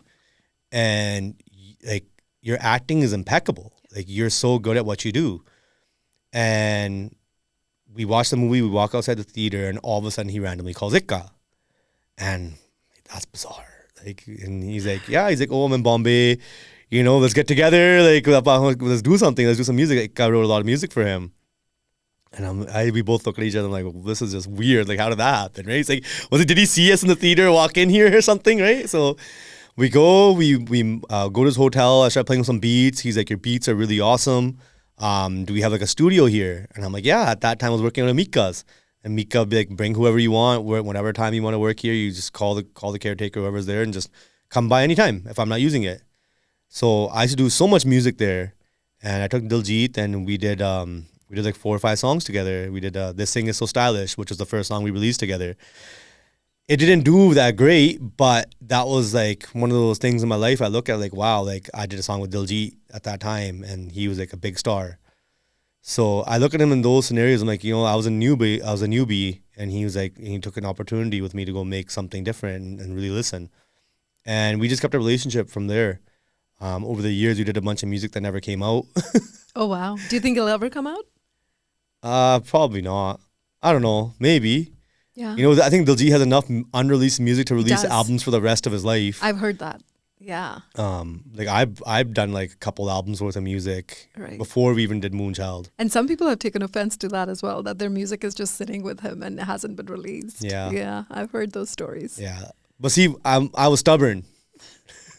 And I'd be like, Paji, no. Cannot release. We're releasing this. Yeah. Song like Lover, all these sounds are so different, right? They're not Diljit. They're very, very different for him as well. For us, the audience also, it was a very different sound to see him sing like this. Mm-hmm. Was that his idea? Was that your idea? Was it a collaboration? How does that work? It was like that whole like making a Moonchild era was just such an organic process. It was during COVID. You had to quarantine for 2 weeks in your hotel room, so he couldn't leave his hotel room. He's like, let's make an album. So it was you, him, and Raj. Yeah. The 3 of us. Yes. And I had this little makeshift studio, and we built in this, and we just started working. And it was just organic. Like Raj had all the lyrics. Like he was like really going in on like the lyrics and compositions, and you know, he was really focused on that, and I was really focused on the music. And Diljit just like, you guys do your thing, and he's like the perfect vessel to go and do these tracks. And that's what it was. I remember when Raj pulled out Lover, and I first heard it. I'm like, I don't know. Like, this is really weird. I don't know. Like, the whole English aspect of going into Punjabi was kind of like... It's corny initially. Yeah. Until you hear it. Yeah. And that's how I felt. Like, it was really corny. Yeah. I still felt it was kind of corny at the time, too, when I made it. But I was like, the sound's really fire. Like, imagine without the music, right? Tera nahi main lover. Yeah. Like, somebody saying that to you. And that the way Raj would do it, he would make his own little beats and scratch stuff. And, like, he would have it in, like, his own sound. Right. But then, like, I would flip it into my own, right? So, like, he had it as, like, a slow song. I remember, like, it has, like, scratch version. And I'm like, no, we're going to make this, like, right? And so, yeah, no, we put that together. And that whole tape, I'm like, we're not doing a Bhangra track. Right. I'm like, I was very much like, hey, man, you've done your Bhangra. Because he did Goat, the Goat was the last thing. He did Roar before that. I'm like, yo, you done enough Bhangra stuff, okay, bro? Like, now, like, let's go and let's take this sound to the next pinnacle we can, right? And go and showcase a new vibe to everybody. Let's get you this new audience. As a collaborator, what is he like to work with? The beauty about him is that he's really open to just listening and understanding. He knows what his strengths are. His strengths are definitely his vocal and going and expressing and really going and taking something and being able to, like, you know, sing the song really well. You know, he makes it his own because he doesn't write himself. You know, because like I said, Sidhu would write a song, he sing it himself. That's his emotion. That's his brain. That's his heart. Jasmine would write something. That's her emotion, her brain. Diljit has to tap into that song in his own kind of vibe, in his own kind of way. And he's so good at it. And so, like, just watching him record songs and the way he just go kind of like into like a trance almost when you go and see him record. I remember Arvind sitting there one day, he's like, man, he's like, watching this guy record is just like, it's crazy. Because he just goes into this mode that he absorbs the song. Right. I think watching him work in general. Yeah. And that's the hard work, the humility, because I feel like humility has a lot to do with it as well. Yeah. And the work ethic. And also having a pulse on the audience, yet having the pulse on the industry as well. Not the Punjabi industry, but the global industry. Yeah, like he has a responsibility right now as an artist when you're being put up on the front of like that to go and navigate things in the right direction now. Just when you feel like he's, you know, the benchmark has like gone higher and higher, he actually beats his own benchmark. Yeah. It's incredible, like, to watch. Just as a Punjabi, it's incredible to watch. I'm in complete awe. What was that like when he calls you on stage in Toronto when he's performing in front of thousands of people? I was kind of on his case. I'm like, yo, man, we did all this music. You got to bring me on stage. Good for you. Good for you. Yeah, I'm like, man, come on, man. Like, this is my moment. You know, I don't think I'm going to be able to do a show. I don't think I'll be able to do a show like this. So, like, come on, man. Throw me on stage with you for a second, bro. Love it. So, yeah, that's really what happened.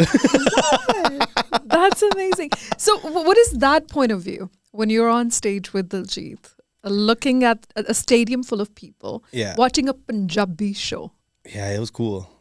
Like the arena shows and stuff like that, seeing that was really cool. What got me was when he did BC Place. Unbelievable. I remember just standing there in the middle and I cried. Me too. I cried, you know, because I was like, me too. 50,000 people in this whole place going crazy to something that I made in 15 minutes in my bed, in like our bedroom studio, and people are singing along, and I was like, I couldn't believe it, because I was like, yo, like, it was a really proud moment. I don't know, it was like almost like a high, like such a surreal moment. I'll remember that for the rest of my life. Yeah. Do you celebrate your wins? Yeah. Often? Hell yeah. I think that's important. You know, but I also try to stay as hungry as possible, because, you know, the day you lose that hunger is the day you lose that spark, to be honest with you. You got your lessons in humility very early on as a DJ, as a producer. You've shared that story off camera with me. I really want to hear those stories again, because it's important to have both the perspectives. You know, growing up, you're 16, 17 years old and you get to perform with all your favorite artists. And it's one of those things, sometimes you don't want to meet your heroes. Yes, And I remember meeting one specific DJ producer that I was a really, really big fan of. And, I opened up for him. And at the end of the show, I asked him for a picture. And he said no. Like, he didn't say no. He just kind of, like, brushed me off. And I'm like, I just opened up for you. And I've been here all night. And you've seen me. And that really, like, killed my, like, vibe. Like, that day, I was really upset.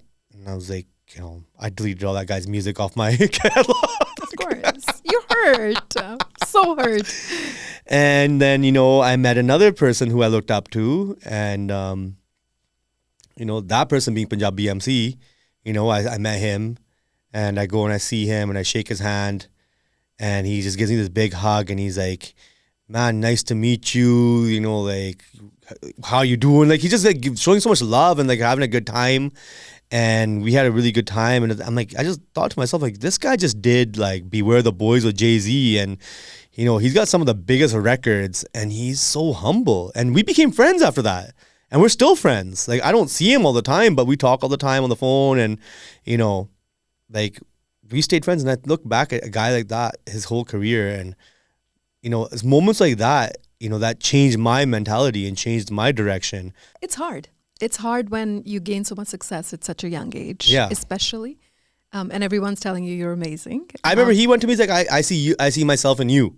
Really? And I was like, wow, like, holy, like, that's crazy. Yeah. Did arrogance ever seep in? Ever? Did you ever feel like you were losing your footing? You were losing your mind because it was too much? Honestly, I say the last couple of years of my life, like the last little bit, the industry has made me a little bit, I wouldn't say sour, just a little bit more, what would be the right word? Yeah, a little more, I guess, hard-headed in the sense of, like, I'm a little bit more reluctant in meeting people and doing more work. I'm finding myself to have a lot of anxiety, sometimes in these scenarios. You make all these hit songs and you do all this work and, you go look at who really your friends and who's not your friends. And you got to realize that not everybody's your friend in this industry. And so I really had to, like, take a step back and kind of just, like, realize who's right, who's wrong, and just really focus on myself. You know what I mean? I actually think that focusing on yourself was, I never even think about focusing on myself. I should always be worried about everybody else and what everybody else is doing, and always looking at how I can benefit everybody else's life. But then I'm looking at my own life and, like, what's anybody else doing for me? And so, like, I started looking at life like that. The last 7 years of my life, I really haven't put any time or effort into developing myself as intense the producer or artist. I've been just like, hey, let me get this artist, and let's go and take their journey and take them to the next level. And so I've taken this, like, last year, every year from 2012 to, like, 2023, I've had, like, one of the hottest songs of the summer.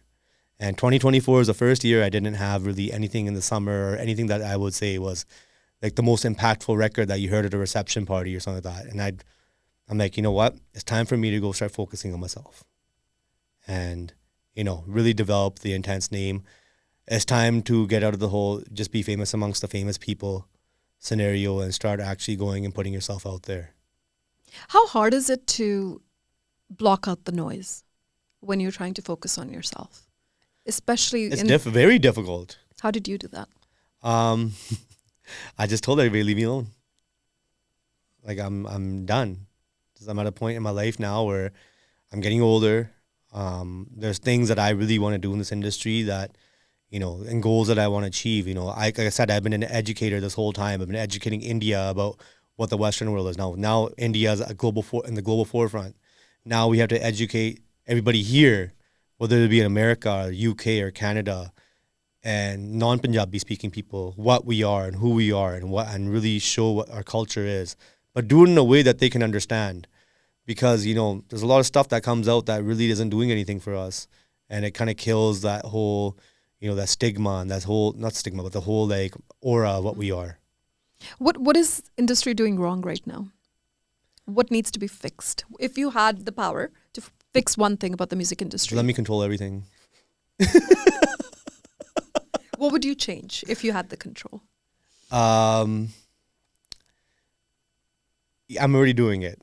So, like, you know, at the end of the day, like, I want to see big Punjabi collaborations with big, you know, international acts. I want to see a Diljit and Bad Bunny and an AP in the weekend, and or Drake and, like, you know, Sidhu, and I want to see all these things happen, but they need to happen in the right way. They have to happen organically.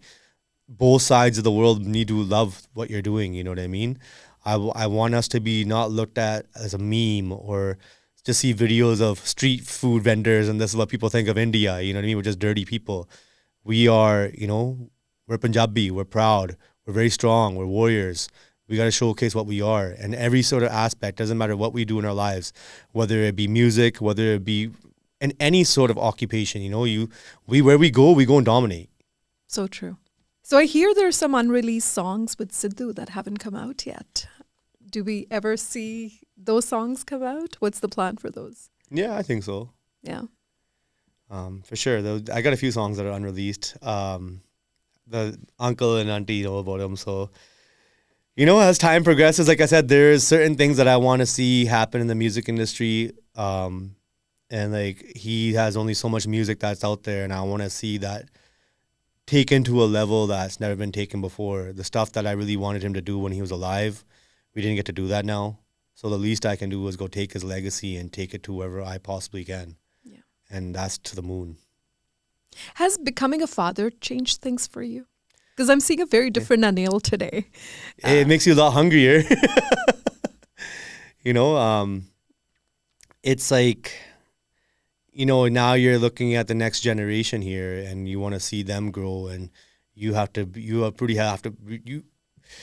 good role model, literally, right? But a role model in a sense of like, hey, just show that anything is possible. You know, like I said, in my life, I grew up, my parents, they didn't really get what I was doing, right? There wasn't that whole understanding of what the world was. They didn't understand the music industry. They didn't understand that there was an industry that you make money in like that. Even though they listened to rock bands, they had sold out concerts. But hey, guess what? You know, we can't do this with Punjabi music. That's what people think. You know, now I look at my kids, and like my oldest one, he knows everything about Punjabi music, you know? So like, yeah, like it's all about the hunger. Who's the next Diljit Dosanjh in the industry? Who's the next? There'll never be a next anything. There'll always be a new something. Who's one artist you feel has that potential to reach global heights in the next 5 years that is not in the limelight yet? Might be the most underrated artist at this point. Anybody under Double Up Entertainment. Good one. Let's just slide that in.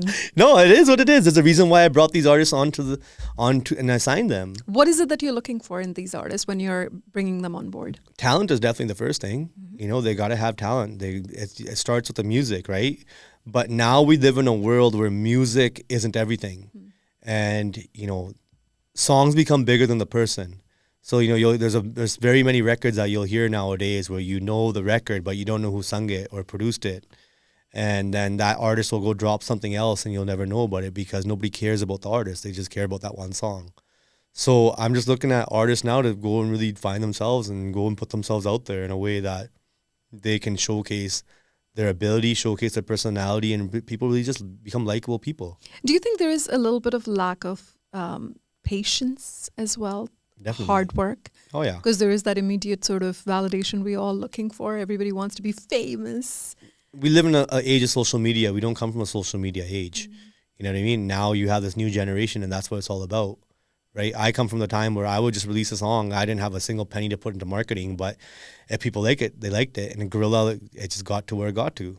Is there a song of yours that you're sick of listening to? When everywhere you go, it just still plays, and it's just like, okay, come on now, enough. No, never. Why? I was hoping for that. Come on, never. Hey, man, that's paying my bills. I love it. Is there a song that people don't know is yours and it plays and you tell them this is mine and they get shocked that you didn't get much credit for? I don't know.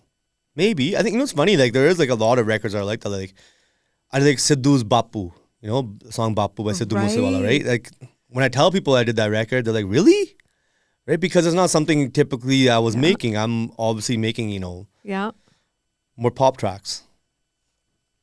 What is Intense going to be like in the next 5 years? I feel like this is a different version of you than I saw last time. I feel like there's a growth that happened, which is incredible to watch as an artist, as a human. Thank you. Where I want to go, I don't know. I'm just riding the wave right now, but I do have like certain goals that I've set for myself. You know, like I said, I really want to see that place where we're taken seriously on a global scale. You know what I mean? We're being seen now, but we're not taken seriously to the full extent of where we should be. That's where I want to see us. I want us to be, you know, just because you do a collaboration with an American artist doesn't mean that's the right collaboration or that's the right scenario. And if it's not done in the right scenario, it puts a sour taste in the executives' mouths. Now I'm talking this is like the business side of things. Right. I'm saying, right? Yeah. It's like, look, if something's not growing and something's not making money and something's not getting to a place it needs to get to, it's gonna go and they're gonna be like, okay, like this maybe isn't the right movement, the right industry. And as Punjabis in the Punjabi culture and the Punjabi music industry, we're very hard-headed people, and we really need to get out of that whole me situation. I think that's one of the most important things. I'm really trying to push that with all the artists and all the people I'm working with. You know, I have an album. My album's coming, and like that's, you know, I don't know if that'll be before or after this interview. Hopefully, it comes out after this interview. Whenever you want. But tell us more about the album. But you know, like I got some of the biggest artists on the album in the industry. You know what I mean? And just having all those artists know that other person's on there, they got their own anxieties. Oh, right? interesting. So it's just like, hey, like, oh, well, this person's on there. Like, are they getting the same marketing I am? I'm like, listen, it's my album, not your album. Right. That's it. Let me do my thing. Taking your power back. And I like that. You have to.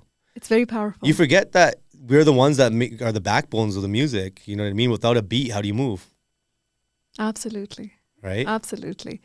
You know, failures people are very, very scared of. And I always feel like failures that's one thing that teaches you the most. Yeah. When you can't see the light at the end of the tunnel, that's when you actually are going People to rise. don't see enough failure nowadays. And that's the problem. What did your failure teach you? Have you had failures where you felt like... Well, yeah, there's certain moments in my life, like, for example, when I left India at that time, I felt like I failed. But it wasn't so much, when I thought about it more, I'm like, it wasn't the failure, it was I wasn't fulfilled. You know what I mean? It wasn't like, oh, I wasn't able to go tackle this industry. I'm like, this industry doesn't get me yet. And now I got to go show them how to do it. And this is how I'm going to go do it. Right? I always found the way into the whole scenario. Like, you know, me and Ikka, the first song we did was In the Club. And it got picked up on a Bollywood movie after a week of me coming to India and releasing it. So it's like you look at stuff like that and like, look, anything is possible, right? You know, you have said that often, that you've been educating the industry, you've been educating the people, the audience. But for growth, it's also said that you have to be a student. Yeah. Because if you're not learning, then you're not growing either. Yeah. Who do you learn from when it comes to your colleagues or people who are ahead of you, music producer in the industry? Are there any producers that you look up to? Like, I look at people probably don't know who exist. You know, I look at guys like Max Martin, and you probably don't even know who Max Martin is, right? Well, Max Martin created the Backstreet Boys and NSYNC and Britney Spears and till this day, Ariana Grande and The Weeknd. He's one of the biggest producers in the music industry for the last 30 years. But he's not in the forefront. He's only famous amongst the famous. Right. Right. So I always looked at guys like that, and you know, obviously like Dr. Dre and Timbaland, and then the Punjabi side, you know, I'm like Punjabi MC and Bali Sagoo and, you know, Dr. Zeus, you know, Bali Jag, Paul B21. Like, I'm the biggest B21 fan, you know, like that was like, I used to hear that stuff, and I would hear their music, and I'd be like, they're adding like elements of really Western sounds. Yeah. And even the way Jussie would sing the stuff, it would be sung in like a Gora way. And I'm like, but it's still Punjabi. I'm like, this is what I want to do. I want to make stuff like this. Yeah. It was a theme song, Jawani Wala. It was the theme song of my first show. So there you go. It was like, yeah. It was. I remember actually. It was so cool. So cool. Benny Blanco actually said it recently. The relationship that he has with the artist is actually of a therapist. Yeah. As a music producer, you really need to nurture them. Yeah. You need to bring the best out of them. 100%. So do you have to, there's a lot of background work before you actually get into the studio? Well, to build that relationship? Well, typically, like if I meet somebody for the first time, we're not making music for the first couple hours. We're just sitting there, we're just talking about life, you know, what's your life story? Just udda hi, gup shop mari, just talking smack or whatever, right? Just different experiences. Right. Now, me being who I am, obviously people come in with a different mindset when they're coming into the studio to sit with me. It's not like they're coming in there to tell me what to do or what they might have an idea what they're looking for, but it's a different scenario now with me, right? It's like, I put in my time, I put in my effort, just being in that room with me at that moment now, it's like, hey, take advantage of this and make sure you don't screw it up. Do you say no to a lot of artists too? Yes, I say no to probably like 90% of artists. Why do you say no mostly? Most of the time. Because I need my creative freedom. I'm at that point right now in my life, like I don't make music for people. I make music for myself, and people just like it. Interesting. Is there a music that you love but people haven't liked that has hurt you? That I've released? Yeah. That was yours, that you really put your heart and soul into, but people didn't really appreciate it as much. I think, actually there's a lot of the double up stuff. Like Harjot and like, all I ever read about Harjot, Harpreet and Noor and, Manna, the rapper, like all the rappers I have signed, and I hear the music, it's always, you go in their comments and you say, why is this so underrated? Yeah. And it's like, I'm wondering that, right? But it takes for that artist to really start pushing themselves out there. And that's what I'm here to do. I'm here to help nurture these new artist careers and help them find their footing in this game, right? Because it changes. It changes so fast. Everything changes. Like I said, when I was coming up, I came up in the time of when, I came in the early 2000s. Yeah. I came up with that generation. Then I was in the Honey Singh generation. Yeah. Then I went to the next generation, which is, us, for the last, since the 2010s to 2020s. Right. Now I'm in this generation. How hard is it to stay relevant, Anil? Because it's hard to stay relevant for all these years, right? But I came in at a young age. I think that was one of the things. I was able to grow up at a young age. You were also like a sponge too. Yeah, I just absorbed everything. Yeah. I listened to so much different kind of music. It's like, I just remember just talking to one of my other friends the other day. Yeah. And, she's another person in the industry, and she was just talking about some like Bollywood, like Hindi pop stuff. And I'm like, yeah, like I remember this song and that song. And she's like, really? You know this stuff? I'm like, yeah. I'm like, I remember this stuff growing up. Yeah. It's just I absorbed everything. You know what's frustrating for a lot of people? There's two things. One is people are making music for reels now. Yeah. So everybody's talking, like in Bollywood, it's like you're talking about... Make a reels. है ना? Yeah. कि hook line कौन सी होगी? ये वाली hook line reels पे चलेगी या नहीं चलेगी? Like that's a big concern for them. And I hear that a lot. That must be really frustrating. It's so frustrating. But it's like, yeah, when it takes off, it's awesome. When Kendi Hundi Si was the main line from Excuses, yes, I'm seeing the streams go up. I'm not minding it.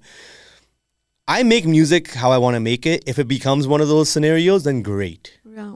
Right? We're here to enjoy it. How do you look at AI and how that's going to change things for us? If you're not implementing AI into your life now, you're going to be left behind in 5 years. That's how I look at it. You know what I mean? I'm not saying you should go sit there and just click on a button and expect it to be done for you. But there's certain things in life now that you can speed your life up with AI. Why wouldn't you use it? So you're educating yourself on AI? Of course. How's that going to change music in the next few years? I think at the end of the day, it's like the one thing I don't like about it is that you can go and take somebody's voice and go and emulate it, right? Which is, now I'm looking at like Tupac. Yeah. And I'm like, hey, man, they probably had this technology so long ago. Who knows if these songs are actually his songs? It's so true. Right? I've heard like unreleased like these AI versions of these songs. I'm like, this is just as good as like what he recorded. Are there any artists you want to work with? I know you're working for yourself now, but the artists that you haven't worked with that you really want to work with? I'm honestly, my journey right now is just to get into the American side of things, like America, the UK. Yeah, I really want to work who with are the artists in that in that The world? Weeknd, Drake, the big dogs, right? And the big ladies. Let's just put it out there. Yeah. Is there an artist that you would never work with? Wow. There's a lot of those. Bring it on. I'm not gonna say no names. I might end up being friends with them again one day. So what's the most ridiculous thing an artist has said to you when you were like collaborating and about to work together? Wow. I think something said ridiculous every session. Like what?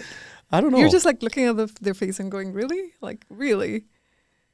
It's not so much like anything's being said. Like somebody will play me something. And I was like really excited, like, I gave a beat to somebody and I'm like really excited to hear what they did with it. And then I hear the song and I'm just like, what did you just do here? Oh no. And then, but like just you're having to like navigate that whole conversation in a sense so you don't hurt their feelings. Yeah. So there's a lot of those kind of scenarios. Who are the top 5 artists on your playlist usually these days? I listen to Empire of the Sun, Cigarettes After Sex. Basically, people will be like, "What the hell?" Tupac. Anything I Make. Of course. You listen to your own music? Yeah, I'm probably 99% of the time. Are you listening to it and analyzing it and being critical about it? Or you're like, oh my goodness, this was amazing? Well, like, of course, I'm listening to the stuff that I'm making right now that I'm getting ready to put out or getting ready to go. Like I said, right now it's my album. So like I'm only listening to my album right now. Who's your soundboard? Who's the first person that gets to listen to your music? Arvind. Yeah. Do you respect his opinion usually? Yeah, I usually do. Yeah. But he loves everything, so it's hard to get a bad response out of him. That's the problem. If you got a chance to talk to that 13-year-old Anil, who had just started to DJ at parties, had dreams to pursue music, not be famous, to pursue music, what would you like to say to him? I would tell him all the secrets of the music industry right now. I'm like, go do it then so we can make more money at a younger age. Oh my gosh. What is it? You know, it's interesting. You know, you're thinking like, oh, what's this? It's like, you know, let's move. No, I would be telling myself, yo, go grab Jazzy B and make Sorma now. Absolutely. Romeo, this is the beat that's going to work. Let's go make that. Yes. Have you worked with Jazzy, by the way? We have recently, yeah, we did some stuff. Oh, nice. Yeah. Oh. Whether it comes out or not, we don't know, but like we're going to do some more music and stuff together for sure. Amazing. I think that's needed for Surrey. How do we change the lack of female voices in North America? I'm doing it. I got like I said, I got Tavnoor, I got Harpreet Saran, who are both very phenomenal artists, local girls. You know, Harpreet's an amazing writer. She actually wrote a song on my album, which was by Diljit. Oh, wow. And so it's the first time a female has written for Diljit. Oh, that makes me so happy. Yeah. Wow. And she's one of the artists on my label. And she's so talented. She's so good. Yeah. It's an important thing to happen right now in the industry that a female has written for Diljit. Yeah. A kid who's sitting in his basement right now wants to be intense one day. How does he get started? He has dreams. He wants to work with the likes of Diljit and AP and Karan. Piece of advice for that kid. Look, all those artists weren't who they were once upon a time. You know, they were just struggling and trying to figure out their lives too at one point. So don't try to go work with whoever those people are. Try to develop yourself and try to go build with someone else. Take another artist. Go into the artist development space. You know, build together. You know what I mean? I think that's really important because everybody's always chasing like, we got lyrics for this person. Can we get them? Or we got this thing. I'm like, hey, but you could probably sing yourself too, right? So why don't you sing it yourself and go build yourself a name and go do something. And then when that person hears it, you know, maybe they'll get there. Right. But why not try to get to their level yourself? Do you sing, Anil? No. I was like, maybe there's going to be a big revelation here now. I did one time. I did a song. I recorded it in like 2016. I was like really confident in myself as like, I'm going to become a singer. And you know what it was at that time? Producers were singing. Right. A lot of these producers were just coming up and becoming singers. I'm like, well, if they can do it, so can I. And I was like, no. My Punjabi is horrible. I remember I sent it to Jasmine and she's like... I want to hear you sing now. No, I don't want to hear myself. That's okay. We'll turn off the cameras before we do that. This is amazing. Yeah. Yeah. Did you have fun? Yeah, I definitely did. I think we got everything out that we needed to speak about. Well, you don't do many interviews, so thank you for doing Chai with Tea. Yes, I appreciate it. I appreciate the tea. Thank you. Cheers. The tea that's not there. Yeah. Thanks, Anil. No, thank you. That was good. I enjoyed that.